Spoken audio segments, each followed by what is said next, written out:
Ladies and gentlemen, welcome to People Perspective and the Pulse, where the mic stays open, the conversation stays real, and the poetry flows naturally. From headache to heartache to healing, headlines to home life, we're talking about it all.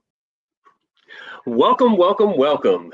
It is I, Chamber 7, back again with another edition right here with People Perspective and the Pulse with my wonderful and illustrious co host. Butterfly Flow, Adrian, yes. Back I in the love building again. yeah. We actually started chatting before we hit the record button earlier, and we said, you know what, we should be recording this. So here Absolutely. we go. Here Yes. we go. There seems to be a very interesting dynamic where, uh, and I guess it's a century long thing. I started this off by saying it seems like men and women are always at odds with each other. And me personally, I honestly believe like both parties want the same thing. We're just asking for it differently. Mm. Um, I think and maybe I oversimplify it sometimes, and sometimes some might say that I overcomplicate it with the minor details. But I feel like it's the minor details that end up becoming the problem. One of the most significant things is the difference in definitions. I've often said this time and again. I really do feel like sometimes you can be saying one thing and your partner can be saying a completely different thing, but y'all are using the same words. You just have two different definitions of what those words are, Mm-hmm. and it causes this huge gap in communication. So I've whittled it down to this very simple equation. Communication, effective communication, it requires three key components. It requires the sending of information, the receiving of information, and the understanding of the information on both sides of the communication. Yes. It doesn't matter if I send a message and you receive it, but you don't understand it. It doesn't matter if you receive a message that I sent, but I don't quite know what I was trying to say to you. It doesn't matter. Or if I send a message and it doesn't get to, or if I send a message and you never receive it, I mean, it doesn't matter. It just kind of falls apart at the end of it. So I Mm-hmm. think those three basic key components are the most fundamental thing when it comes to communication. What's up? It, it sounds like those are three basic simple things, but I'm also going to add to that willingness to do all three. Because the person has to be willing to do it all. Because some people want to just talk, some people would just want to act like they're listening, and nobody really wants to understand. Not nobody, y'all know I'm just saying, not everybody. But I'm saying you still have to have the willingness to do it all. You have to have the willingness to speak your feeling, listen Yeah. to the other person, and work on understanding them. So I that's think that's a requirement for change, but not for communication. Because I mm, can say it, you can receive it, we can both understand it, and you can still be like, but I still don't want to do that. no. I didn't say you wanted to do that because there are people who are intent on not hearing you. Right. So then they never understood the, They oh, see what I'm saying? They have to be willing to take in the information because we need all three, but some people will stop at the talking. I'm just no, gonna you're talk. right. I'm just gonna talk and I'm just gonna talk. You know, No, what and I never heard was I go ahead. sent it, you received it, we both understand it, but you are unwilling to admit that you understand it. No, because like you said, different words have different meanings, and we hear, we talk, we speak, we feel from the level of our own perception. Yes. So Okay. it has, yeah. So understanding what you meant may Yeah. not come across in what you said. And I think it changes with tone too. Um, Absolutely. That's why I don't like that because I need you to hear my tone. Like if I have attitude, I need you to know I have an attitude. If I don't have an attitude, which I don't most of the time, I need you to. I type like I have an attitude. This is the I was waiting for you to say it because I was about to jump on it too. Negro, I know when you got an attitude. But I think that comes with knowing somebody too. That comes with right. like the understanding of who your tribe is and who your people are, especially if you've known somebody for a while. And if you calling this person your partner, you better understand what their text message means. If Yes, you hit me I back, say like some people, if they hit me back with a K, I'll be like, all right, they just meant okay. But there's some people, if they hit me back with a K, I'll be like, here we go. Right, right. And for me, I text like I am writing a professional email. You ask me a question, I'm gonna answer it. You say something, I'm gonna type out the full thing and I'm gonna put a period. Like I type like it's a professional thing. I don't know how to text type speak type thing. Like Right. I need to speak to you for you to understand. Like even my son, he'll ask me a question. I'll be like, "Oh, that's cool." And so he'll call me. He'll be like, "Is it cool or is it cool?" Like what? Like I need to know Like you what want to kind know of the context. You want to know yeah, in-depth yeah, part. yes. So because when I type, it sounds dry, uninterested, and people take inferences from that. But that's just how I text. I try to put a smiley face at the end to make you think that I'm not, but it's gonna be you ask me a question, you're gonna get an answer. You ask for something, you're gonna get that answer. Like it's not gonna be I don't like the text, and it's not gonna be all jovial and happy with a bunch of stuff with it. It's gonna sound as dry as it is because that's what it's gonna be. Now, if you call me on the phone, I can text you a dry text like now, and And you be can happy call me. I'll be on like, the phone. "Hey, how you doing?" You know, Right, right, right. like, "Oh, through your text, I thought something was wrong." No, it's a text. So I've often said, no, well, I ain't gonna lie to you. I'm the opposite. I like a text message because I'm a screenshot the shit that you said. You know, please don't come back to me and tell me you didn't say that. I'm not gonna lie. I'm a screenshotter. I'll do it in a Okay, heartbeat. you You know, say I know because you you'll said send me that, something and be like, let me tell me if I'm wrong." That's what you say, and I be like, "Context, like even in man. typing, it's no." But go ahead. But I do that with the same regard. I'm like, so I guess a lot some and I can understand why some people would get frustrated with me, but like I if I ask you a question, don't like if I ask you what time it is, don't tell me how to build a clock. Just my brain is set up in such a way that if I ask you a question Mm, from the question mark that I leave at the end of that question, yes. my brain switches to a very distinct pattern. And all I can hear in that moment is the answer to that question.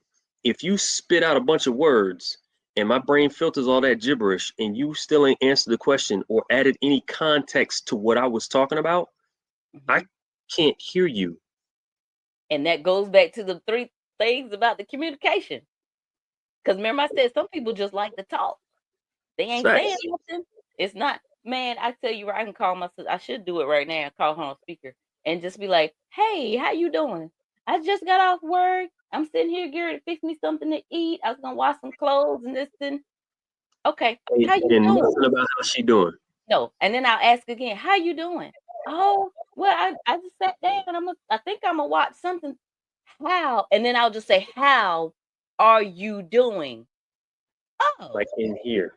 Yes, and so I pointed that out to my other sisters, so now they Mhm. recognize that with this sister, you have to ask her the same question at least 3 times before you actually get an answer, because she wants to talk about whatever it is she wants to talk about and not get into the conversation that you're trying to get into, and it's like, "No, I didn't." Maybe I will ask you what you're doing later. I'm just asking you, "How are you doing?" Because 'Cause I'm But genuinely concerned about how you're doing. isn't I think that isn't that conditioning?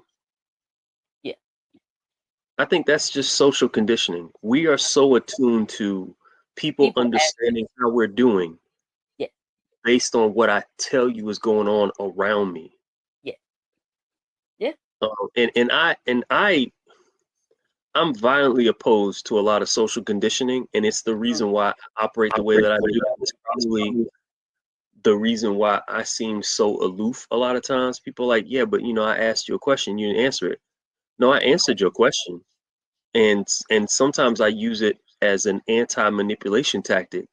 I know what you were trying to get me to say, but until you open your mouth and actually ask me the question, I ain't answering shit. Listen, I've had people because people are conditioned in certain ways, people can Hmm. ask me a question and I not answer it, and they don't even know I didn't answer it because they don't really care. So I was out with one of my girlfriends. We were at a convention. These dudes were talking to us in the hotel lobby, and you know how men, not men, everybody. Oh, what do you do? Such and such and such. I went on about something completely different, And then we finished talking to them because they weren't talking about nothing. It was just like they were just trying to see what was gonna happen. Wasn't nothing gonna happen. She married, and I wasn't interested. Hmm. And they probably were married. I don't know, but probably. And when we walked away, we finished. She looked at me. She said, "You never told them what you do for a living." I said, and they didn't care. They didn't even care. People ask that just to ask that.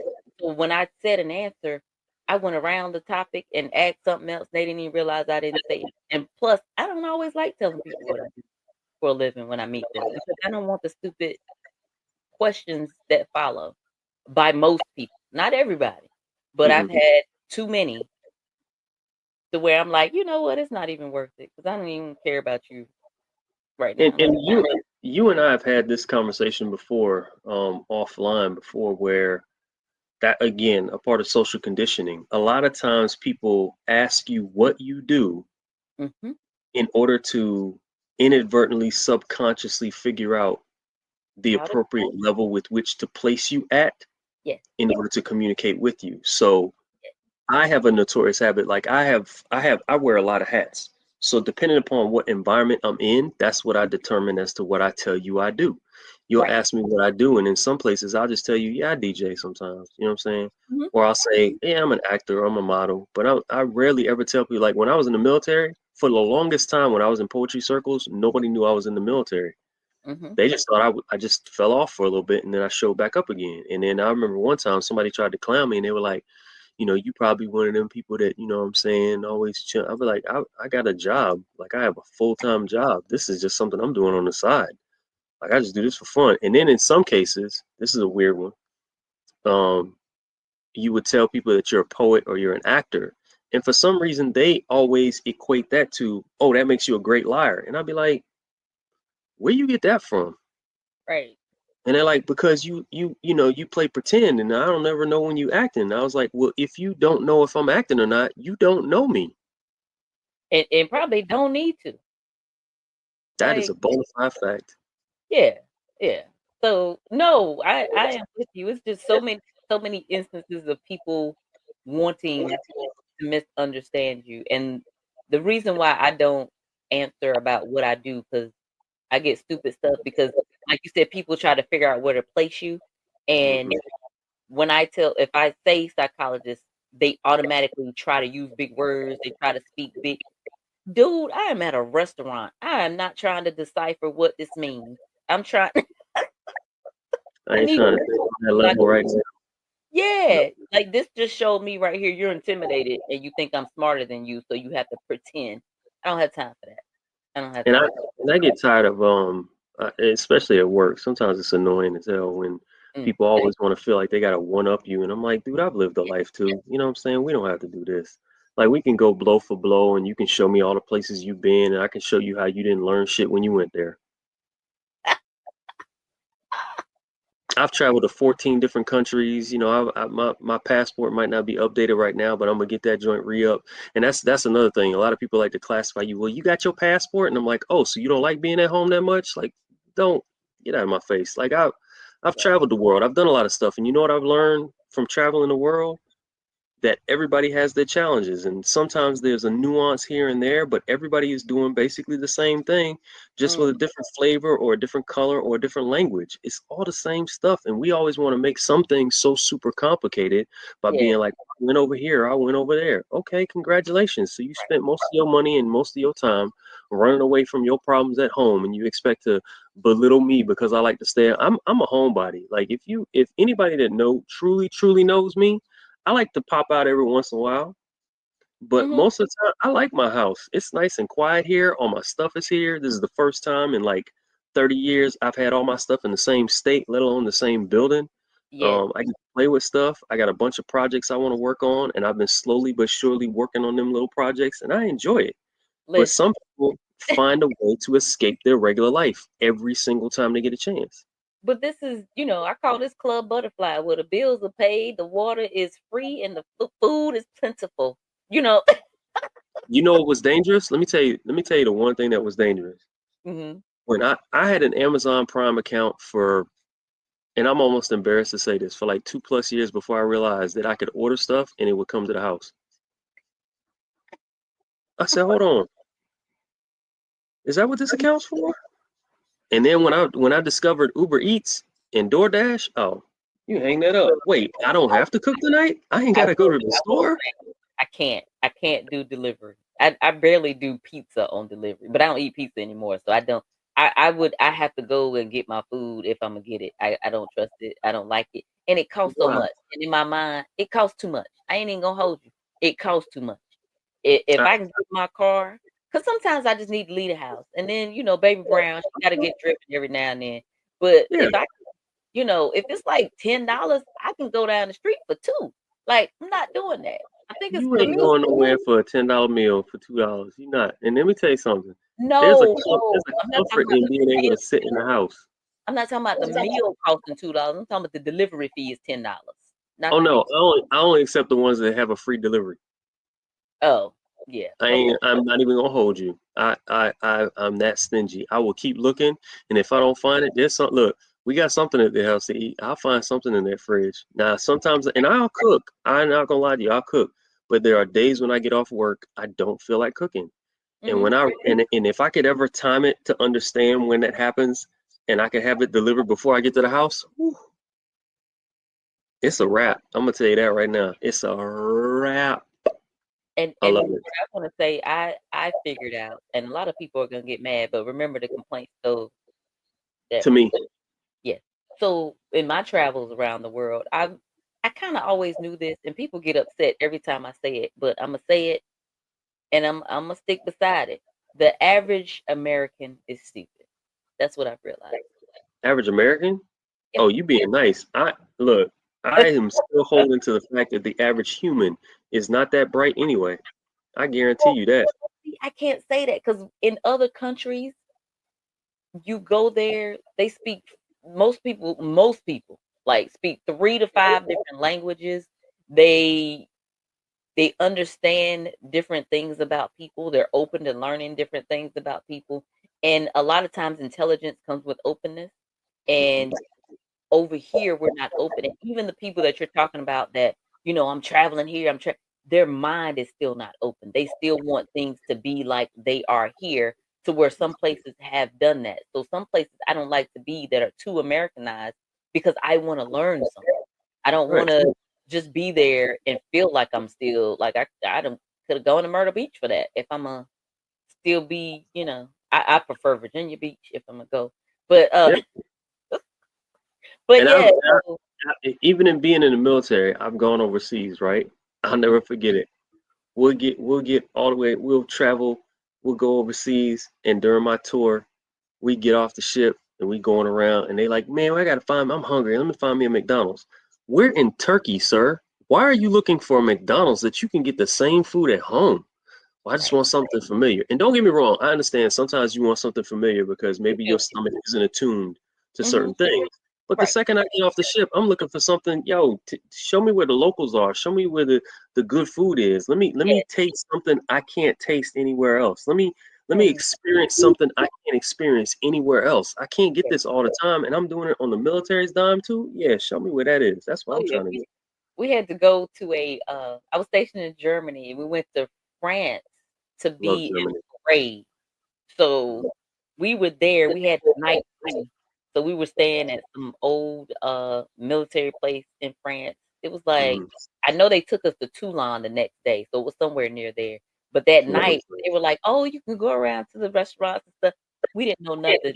Me and one other girl was trying to put our French learning from high school together to form sentences. So, we formed sentences, we said those sentences, but we were not prepared with what came back. oh my gosh. 'Cause it's like, je m'appelle, Adrienne, Yeah.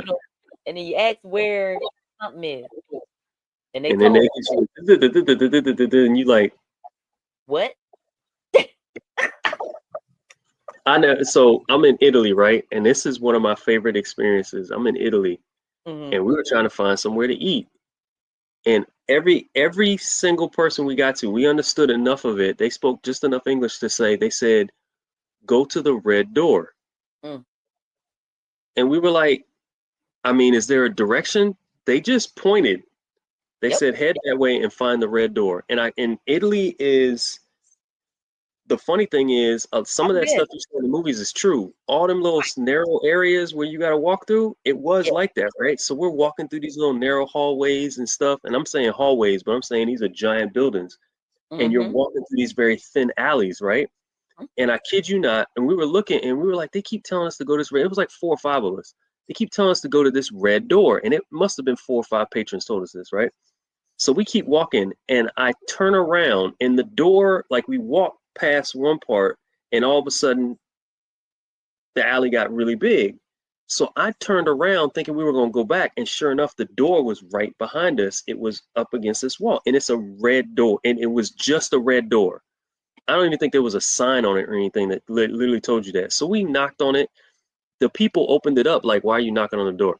So we get in there, and you walk down this hallway, down underneath the building that it was attached to, and inside there's this beautiful, majestic restaurant, some of the best Italian food I've ever had in my life. By the way, the Italian food you eat in America is not Italian because all the Too much. Italian food over there is seafood because Yeah. they're right next to the water. And I was And just about to say too much meat. mm-hmm, Yeah. it's So I've way been to too much Italy food. twice. So Yeah, I know I've yeah. I've experienced it. I loved Oh it. yeah. It's So it's amazing. yeah, and I will say in most countries. Oh, go ahead, finish. I'll tell you. No, I'll no, you say. go ahead. Go ahead. I was gonna say in most countries, if you attempt to speak the language, 9 times out of 10, somebody knows some English or enough English to speak with you. Because even in when we were in France, once we said what we said, and then we were like, "No, we don't understand." They were like, "Oh, down, left." That like they got it to us. But I do remember, and this is before Karens were an issue. I was in Korea, and Mm-hmm, I'm on post. hmm Koreans work on post. The language is Hangul. It's the language that you speak in Korea. This hmm woman was mad, and she was just fussing this man out like, "I don't believe you need to speak English." And this like this is at the post office. She just going off at the man. I was like, "How you? He not gonna mail your package." And so I was behind her, and I Yeah, was just like, your package is going in the trash, man. "Thank you." And he was just like, and he just kept looking at her like, "I don't understand." And then so finally she walked out, and in my mind, I'm thinking he doesn't speak English, so I say, "Annyeonghaseyo," and then I say package, and then he was like, "How can I help you?" I was like, "What?" You know what? That reminds me. You know, one of my favorite things to watch is there's a black guy. There's a couple of black guys that do it, and there's a Yes. couple of white guys that do it. And they'll sometimes go to like either they'll go to a foreign restaurant, Mhm. and naturally all the people in there speak their language. Yes. I think I saw a black guy one time. He spoke fluent Mandarin Chinese, right? Mhm. So he ordered his meal in Mandarin, and you should have seen the look on all these Chinese people. They was like, "Hold up, who said that?" And it's the most mag because the weird thing is, again, back to social conditioning.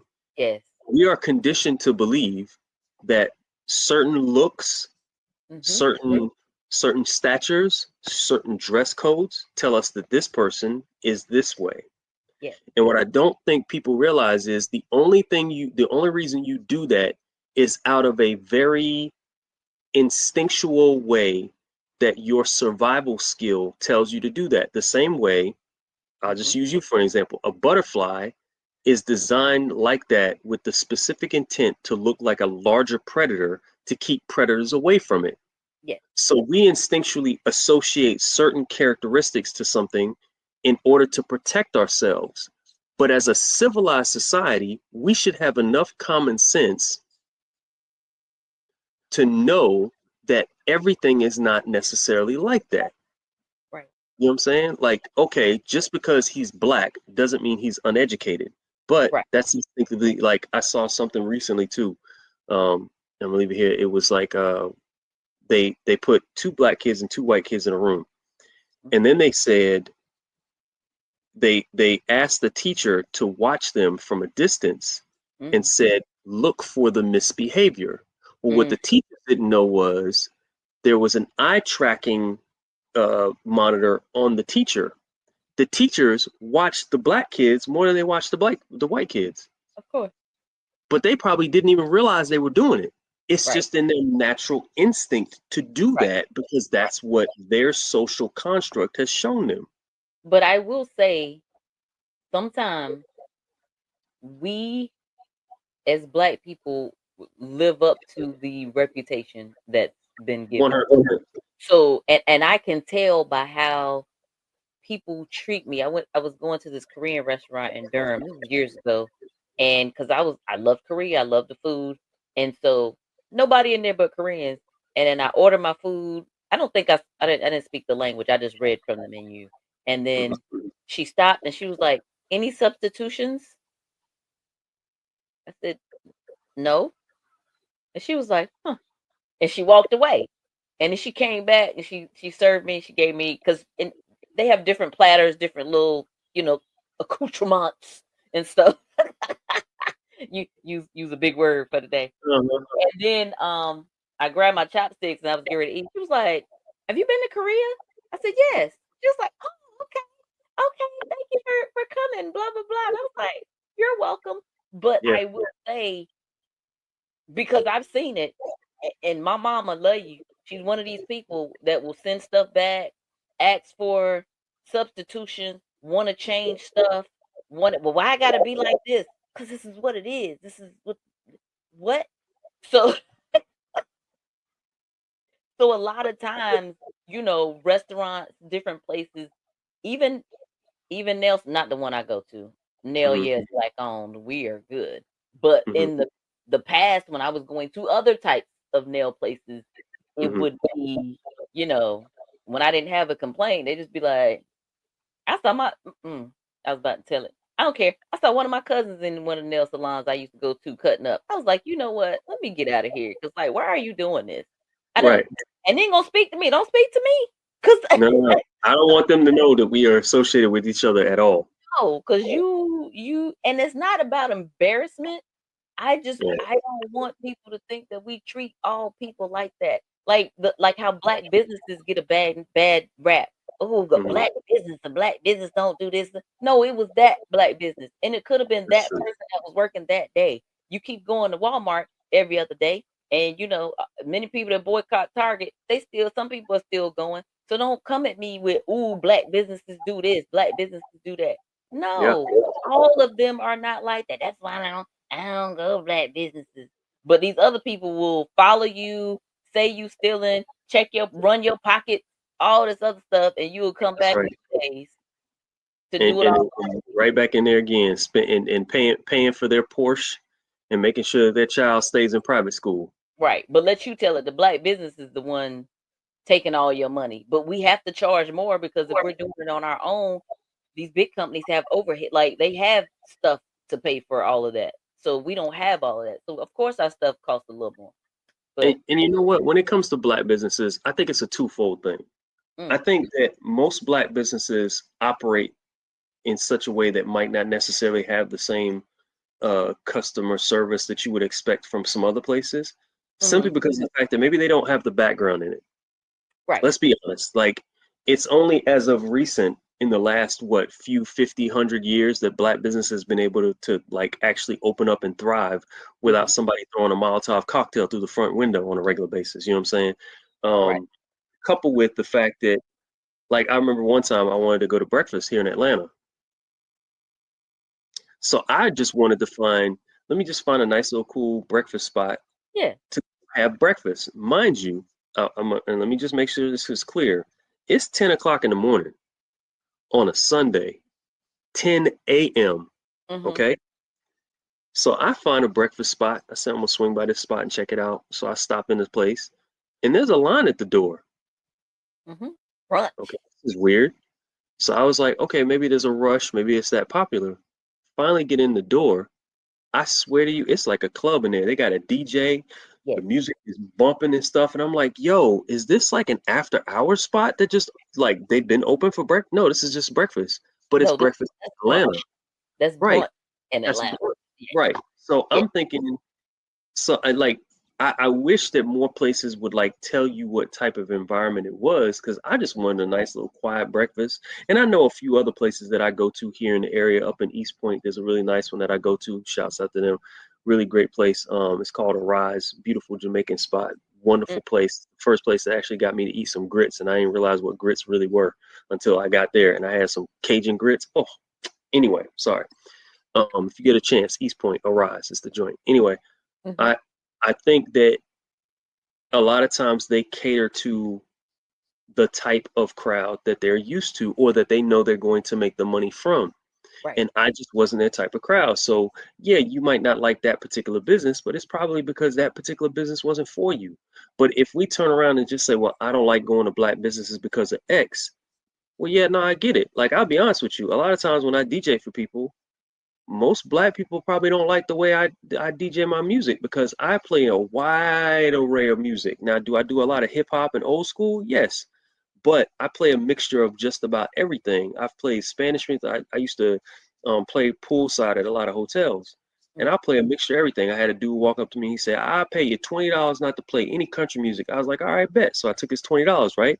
The second that dude picked up his stuff and he left, I played like old school and new school hip hop country the rest of the time. It was fantastic, and I saw a bunch of people, Right, right.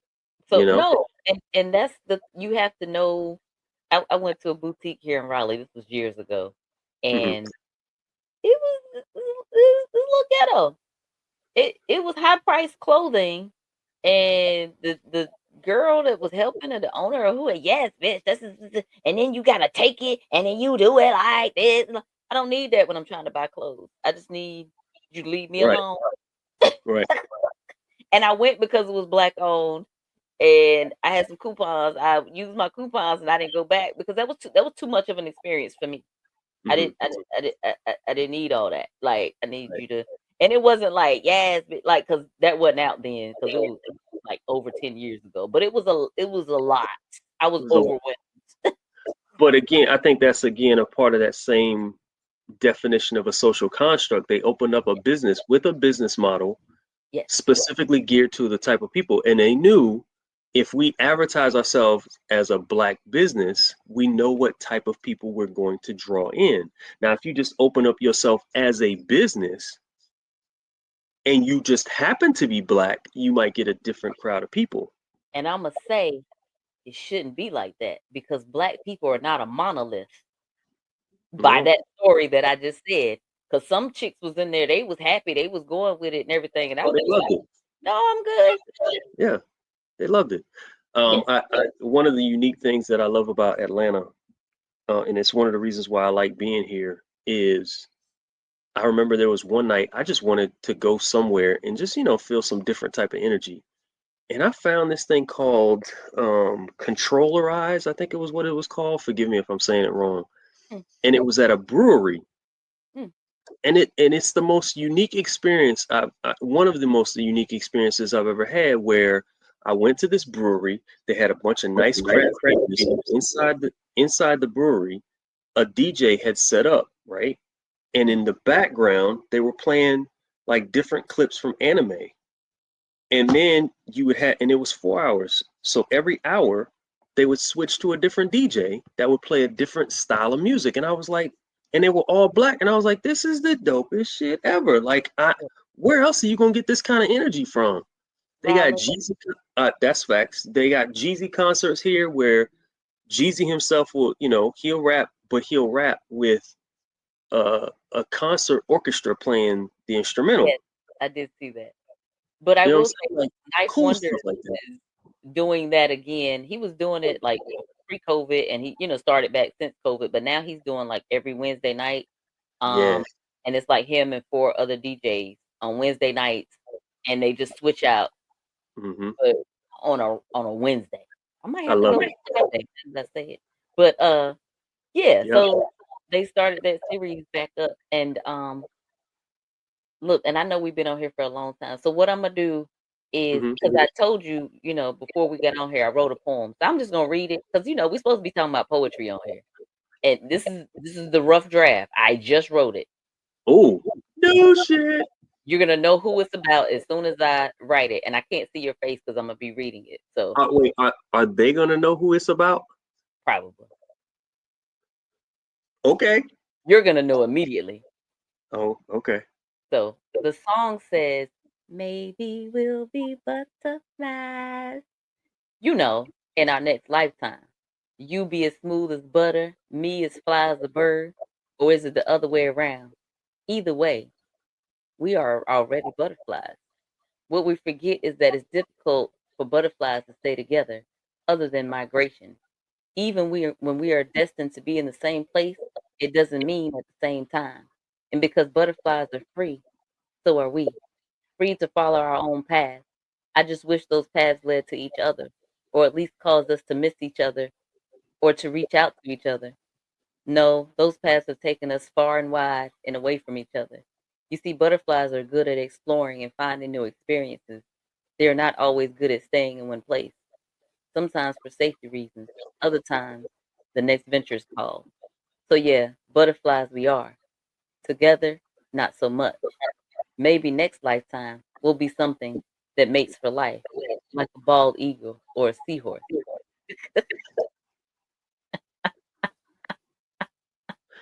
I wouldn't finish because I was gonna add something else to it at the end, but I wasn't done. That's what I've written so far. Yo, you threw me off with the seahorse. Yeah, that caught me off guard. That's pretty dope. All right.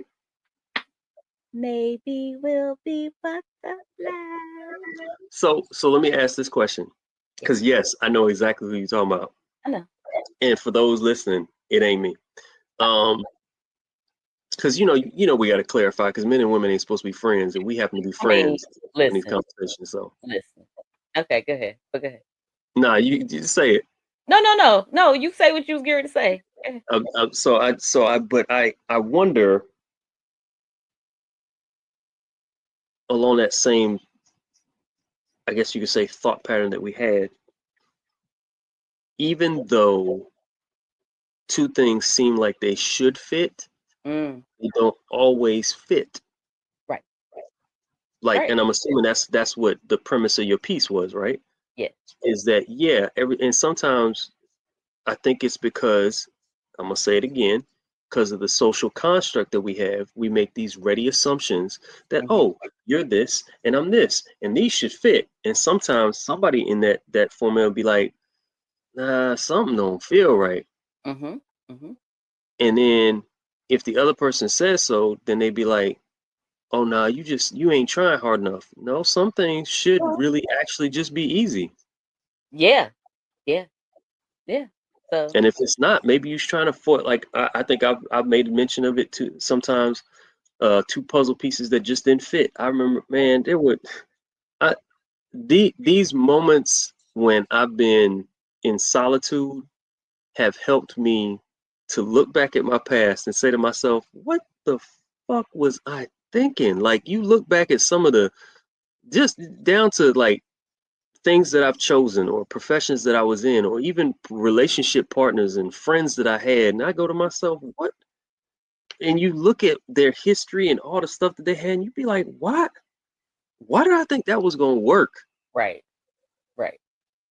But And and sometimes don't we get me get wrong, there's some upset. cases where it will work, but it goes back to what you said. There has to be a willingness. Always. Because the butterflies could have worked, but it had to be a willingness on both sides, not just one. I've often equated it to Mm-hmm. a relationship is like being in a boat, a canoe, if you will. Mm, And you and your partner both get an oar, right? And there's a destination up ahead. If both of you are not in sync enough with one another to row at the same speed, mm. same time, the boat just gonna be going all over the place. You'll never make it to your destination. That 1 degree will take you all the way off your course. All the way off course. You can Mm-hmm. be miles off course if Yep. you and your partner are not off sync. And all it takes is just a little bit to be off sync. And sometimes that out of sync goes back to what we said from the very beginning, just a misunderstanding communication. In the very beginning, uh, there's a chemical, of course, that we know of as dopamine that's released in the body that it literally causes you to like you forego flaws, you don't think about certain things, some stuff is not a That's what big I call deal. it. It makes you stupid. It Hmm. makes you stupid, yes. That's why love And is stupid. that's right. You miss certain things. Mm-hmm. But then, and this is science. You correct me if I'm wrong, because you know as well. After and of course it tapers off over time. And Mm-hmm. at the 7 year mark, this is and go out and look at the 7 year mark. There's supposed to be a transition to another chemical for longevity. Right. That's why most marriages that last into the 7-10 years range, and you're Mm-hmm. still happy and you're still in that honeymoon phase.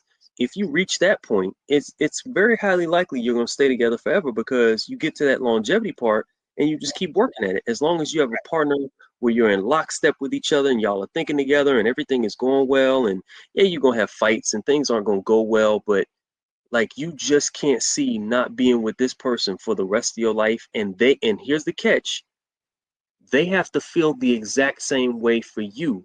It's not a matter of finding that perfect person, but finding that person who's willing to work towards perfection with you all the time, every time. Like, yeah, you're gonna have fights, but Yeah. how does that person fight with you? And what are you Exactly. willing to do to fix it? And that's the thing. So this goes back, like, because we were talking about communication and all this other stuff. Like literally with one of my clients, I had to write this down. We were talking and they were like, sometimes it feels like them and their mate are on, different pages. I said, it's okay to be on different pages. It's if the other person is willing to read your page. So you have to be willing to read each other pages because, just like you said with the or and everything, but the way life is set up, sometimes the other person is not always able to go at the same speed. They're not able to go at the same rate. So my mentor, I call him my mentor. He don't know he my mentor. It's in my head. But Paul Brunson, he said it like this, like when his you know who I'm talking about. I talk about him all the time. In my mind, we best friends. Shout out Mm-hmm. to Paul. But, he had an analogy of, like, his relationship with his wife. They've been married for probably 30 years now. I don't know, I could be exaggerating. But he was like, there was a point when she was ahead of him in some ways. And, she would wait and or pull him up, and when he would come past her, he would have to wait and or pull her up. And it's about how you pull the other person up.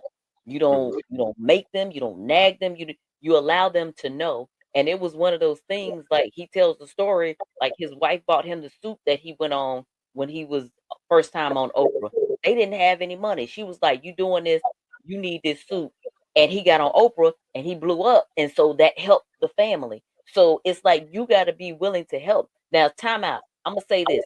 Everybody goes back to these love stories, the Kendrick Lamar, the Paul Brunson, the whoever else, where the women help these men, they help them in their dream. They were in their 20s. Let's get this clear. They were young people starting their dreams. This is not me at 53 helping somebody with their dream. I'm just gonna put it out there. So when y'all come at these older women and these older men, well, so and so helped them with their dream. Wake up. Michelle and Barack were in their 20s when all of this, and when she supported him, when they were in their 20s. This is not for 40 and 50-year-old people to be supporting each other's dreams. I'm gonna need you to have whatever you gonna have or close to it by the time we meet. Cause I ain't got time to be playing with you. And I'm not dating a 20-year-old to help him with his dream. I know. I went off on a tangent. I was about to say, yeah, you. Well, I will say, and I see your point, comma, Yes. but I will say, I have no problem helping you with your dream if I see that you actually want it and that you have literally made every possible provision to do so. I and I would tell you go ask my exes, but I'm not 100% sure they would tell the same story that I'm going to tell. Mm, Every person that I've ever been in a serious relationship with, one of the first questions that end up in our conversation is, so what do you actually want to do? And of course, they'll tell me, oh, this is my career right now. And I'd be like, stop. That's not what I'm asking you. I'm asking you if you could pick any profession with no reserve on it. Because some people be like, well, I want to do this because this makes good money. I'm not asking you about what makes good money. I'm asking you what makes you happy. And if making good money is all that makes you happy, okay, but let's figure that out. But I've always attempted to help people, and not just in relationships, but just friends and family and everybody else.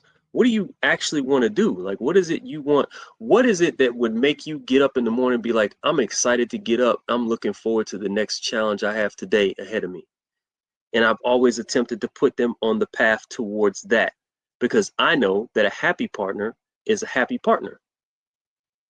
Yes. That's how I feel. You know what I'm saying? So, And um, but you know, I'm gonna tell you, happiness comes from within, and you help them with that path does not always mean that they're gonna be happy. Because if they weren't happy when they met you, they're not gonna be happy regardless of if you help them realize their dreams or not. Because happiness is not always realizing your dream. Happiness is how you feel about you on the inside. So you feel like you're trash and you make it to your dream, you still gonna feel like you trash in that.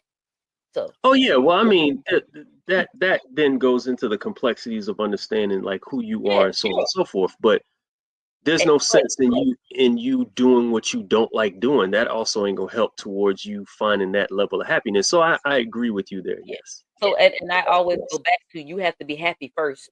You have to work on being happy where you are before you're able. And a lot of people don't agree with this. No, I'm gonna be happy at the next step. But you see people who have gone to the next steps and the next steps and the next steps, and they're not happy because they weren't happy with who they are and where they were at the time. Because a lot of times you have to appreciate what you Where have you are. where you are.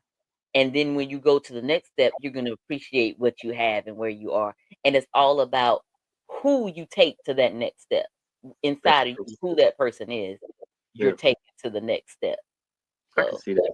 I can see that. it's I'm yeah. watching a show right now, and this couple is pissing me off. There's a TV show on Hulu, Mm. and What's the name of it? So nine perfect strangers. I already saw it. It was on Amazon first or Netflix, one of them. Oh, okay. I didn't know. So Yeah, I stumbled on it, and I've been watching it. And there's one couple on there. You know the black couple, the black guy and the white girl that's on there, right? yeah, And yeah, I'm only describing them like that so you know who it is, because there's yeah, another couple that's on there too. yeah. Well, the dude won $22 million, and he crying because he like, man, I wish I could go back to work. And I'm thinking to myself, nigga, ain't nothing stopping you from going back to work with $22 million. You just lazy. You don't want to go back to work. Well, sometimes if people know you got $22 million, the work is gonna be different. He can't go back to what he was doing. He ain't that popular. You can let me tell you something. If I have $22 million, I guarantee you I will find a town where they don't know who the fuck I am. I can change my name and I can Yeah, switch up and you will not know who I am, and I work at the general store. And they'll be like, you drive, you live off in the woods somewhere? And I'll be like, yeah. Let me tell you, if I had that kind of money, I'm with you. I Look, seriously, say less. most people wouldn't even know where I am. Nope. Don't, as a That matter of fact, the only people who would know where I am, you'll get. I'm gonna tell you what my plan is. no, don't tell everybody what you're playing. You will get. Well, they ain't gonna know because they ain't gonna get it. You will get a postcard in the mail, and it Mm, will give you directions. You mm. will use said directions, and you will pick up a plane ticket, and you will have very specific instructions not to bring anything with you. Okay. And all I need you to do is show up for like a week, hang out with a brother, and I'm gonna send you back. I'm bringing my child with me. Me and Malik coming. He gonna have his own ticket. I know. That's what I'm saying. We both coming. You know, we coming. Come hang out, chill. I'll have myself a nice little compound, a nice Yeah. little spot where maybe me and my family will be there, the ones that know how to act, because all my family ain't coming with me. That's a Told them that to my face. other thing. That's a Yeah, whole yeah. uh, So look, and the thing is, you ain't talking to me now. Don't talk to me when I'm making 22. When I done got $22 million. the people that I'm sending that ticket to are gonna be people who called me when I was at my worst and knew how to speak to me when I wasn't feeling well. Because I ain't gonna lie to you, probably the last 5 years of my life have been very telling about the That's kind of people I need to keep around me. including family. And I'm Oh, done. absolutely. I'm done with a lot of my family. They don't even know it. I don't know if y'all watching this or not. I'm done with a lot of y'all. But when we have family functions, we good. Let me You let me can't tell you come to something. my house. You can't like it's a lot of things you can't do You can't do that. You can't do that. No. And now. let me tell you something. That's without The $22 million. the ones that I'm talking about haven't watched any of my work anyway. So the nigga don't start watching it now. Right. You ain't read none of my poetry. You ain't seen none of my videos. You don't know Ain't any of bought my a shirt, books. ain't You read a book, nothing. don't show up now. Don't Yeah. show up now. And if you and I'm just gonna add this little tidbit in here. I know we've kind of spread this thing out a little bit, I but know, because we're supposed to be answering a question. We're gonna get to the question after you say this. so here's the catch 22. If you've got somebody in your circle that hasn't, and whether they like it or not, if it ain't their cup of tea, that's fine. Mhm. But they haven't even at least even tried it. Like, if you don't like my poetry, that's fine. But have you even taken an attempt to listen to it? Right. And if you don't like it, tell me why you don't like it, and I'll respect it. That's fine. Maybe I don't. Maybe that particular poem you don't like, but I got another one you might like. Maybe you didn't like the movie that you saw me in, but I had another movie you can watch. Like, don't just You better drop dismiss that. You art. better drop them plugs. Oh, go ahead. If you didn't like what I was DJing, maybe I need to DJ something else. I'll show you what my other sets look like. If you didn't like the model set that I did here, maybe you'll like the one that you saw in Lowe's. Don't get me started. You know what I'm saying? I put But it on sometimes you it is you. Sometimes it's you. Sometimes they're not gonna like whatever you're doing because it's you. because it's And just because it's I you. realized that. Yeah. Yeah. And I I realize realized, that everything that I've dropped ain't perfect. That's right, it cool. don't have to be. But I'm just, in the area that I'm in, I realized that, it's me. That's right. Yeah. It's maybe you just All don't about like me. it. And you know what? I'm at a place in my life where, and it's taken me a long time to get here, but Mhm. sometimes I think I'm a pretty dope dude, but to some people I'm not. They dismiss me for whatever reason, and I Yeah. have to be okay with that. You're entitled to your opinion, and not only that, you're entitled to change your opinion too. And I'm not gonna try to change it. You just do it Nope. on your own. But just remember, by the time you change your opinion about me and whatever it is, it's not gonna be I free or changed mine about 50,000, you. or you might not be able to afford it. Like you That's said, facts. today's prices. It's not yesterday's price. That is fact. So, So, like Butterfly just mentioned to all of our audience members out there, if you've got a question, concern, comment, complaint, the complaints all come to me. the question The concerns comes, come to me. yeah, question All the comes. questions and compliments go to her. Excuse Yeah, me, I'm aiming in the wrong direction. I All know, the right? questions let's go to her. Thank you again for watching People, Perspective, and the Pulse. Reminding you to like, share, subscribe, tell a friend, bring a friend, and let's do it again. Thank you again. Bye.